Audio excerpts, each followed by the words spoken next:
would now like to bring in Mr. Sanjay Gupta as part of a panel discussion. Mr. Gupta brings nearly 3 decades of experience in the global aluminium and manufacturing sectors. Associated with the industry since 1996, he has a deep insight into both Indian and global market dynamics and has also been a long standing core committee member of the Aluminium Secondary Manufacturers Association, actively contributing to the development of the aluminium ecosystem. Mr. Sanjay, may I invite you to briefly share your perspective on the global aluminium trade flow, regional premium, and how demand is positioning itself in what continues to be a fairly volatile market environment? Over to you, Mr. Sanjay. Yeah, thank you very much, Binaji, and great to be a part of this August panel. I am here on behalf of ASMA and specifically Mr. Anil Agarwal, who was supposed to be also part of this discussion. I'm here on representing ASMA. We are a mouthpiece of downstream industry in aluminium sector, representing 3,500 MSMEs, if you will. And aluminium continues to be the focus of all. And today I've seen such good presentations, and everything looks very interesting. What has been mentioned in regards to the current scenario with the geopolitical or geodynamics as well, shaping up the whole thing.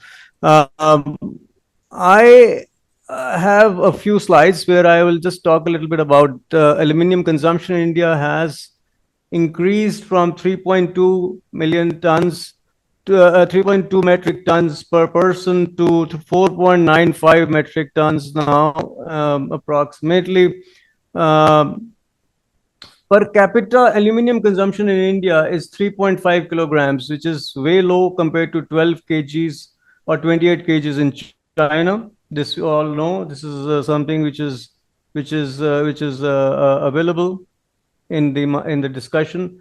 What is interesting is the primary aluminium is also increased in terms of the production, and the capacities are also planning to be augmented. The total aluminium consumption is also going up. There has been a very significant uptick of 44% between 2021 and 2025, and that is a good indicator of how the country is progressing.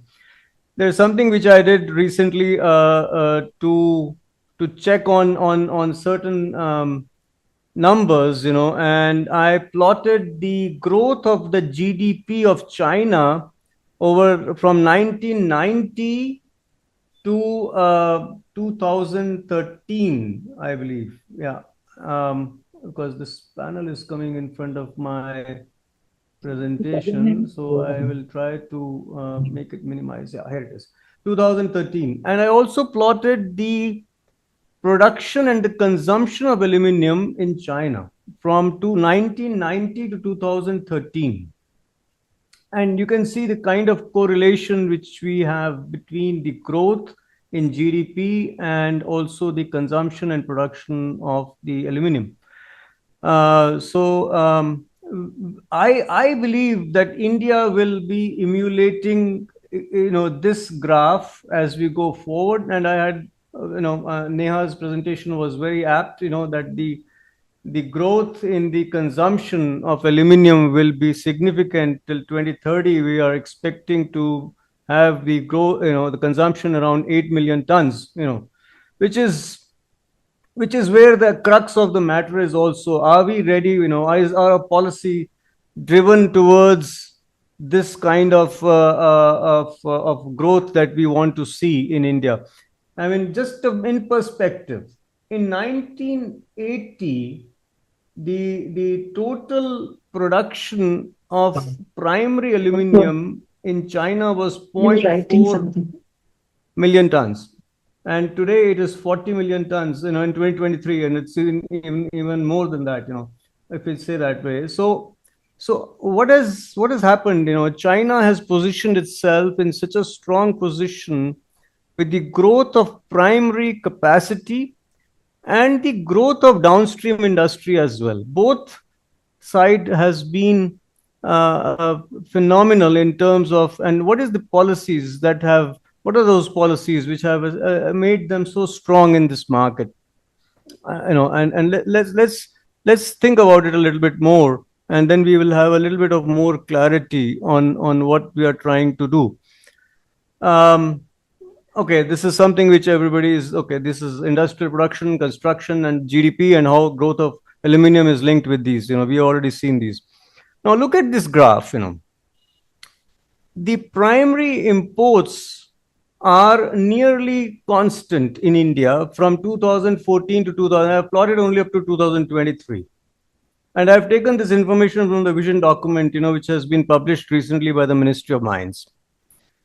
But the downstream imports have increased considerably in the same period.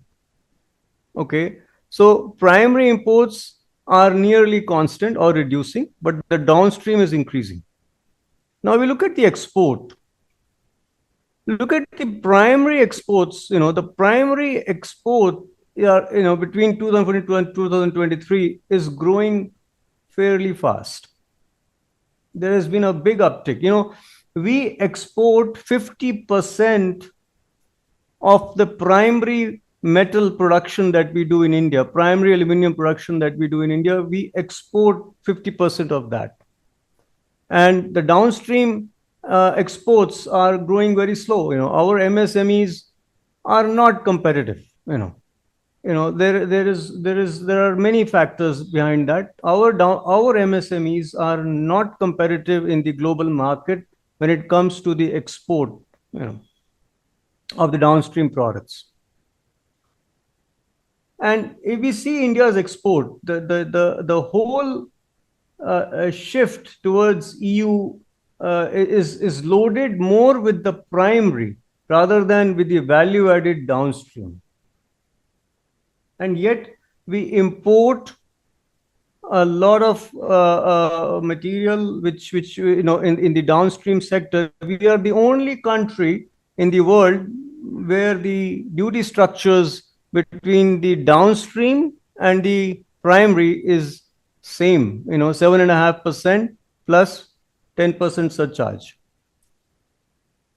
I will not drag on, but I will just put some few pointers in which I think we need to look at.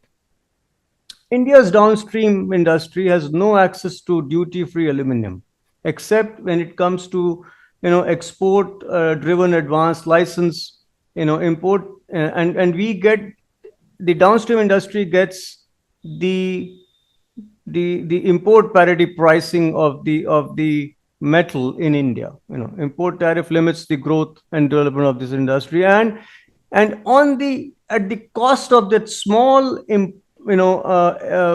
value in terms of the import duties for the primary metal, we are putting an ecosystem in our country which is giving an import parity pricing to the downstream sector. We need green solutions. I was absolutely thrilled to see the presentation from Dr. Agnihotri about the seriousness of the CBAM issue, which will be affecting the downstream sector. Leave apart the current volatile situation. We will be that is probably going to get settled maybe in another 6 months or 3 months, or but in general, over a period of the whole year and the 2 years, this is going to be a big factor of how we will tackle the CBAM issue, with the export. Yes, totally and this is something which could be which is known. India needs a two-pronged strategy to increase the capacity of the primary producers also, and at the same time improve the availability of primary aluminium to downstream producers at low cost. If we have to grow, if we have to keep if we have to have the aluminium as a key strategic metal in the growth of India, the export basket of India should be driven more by the downstream rather than by the primary. I believe that. And I also believe that scrap should be allowed to import duty free in our country. We still have 2.5% duty on scrap, as I understand. I leave with you one small example of how aluminium is used in other parts of the world. This is a bottle. This is an aluminium bottle. Which is for water. In US, you can find the aluminium bottle. You don't find plastic bottles for water. You only find aluminium bottles for water. And these bottles are just fantastic. You either have glass or you have aluminium. And these bottles you can continue to use even if you are and in the regular process of yours. So there is a lot of potential in India which we need to tap into. Thank you, Mr. Sanjay, for your stimulating views. We will come back to you shortly with a couple of follow up questions now that you have set the context.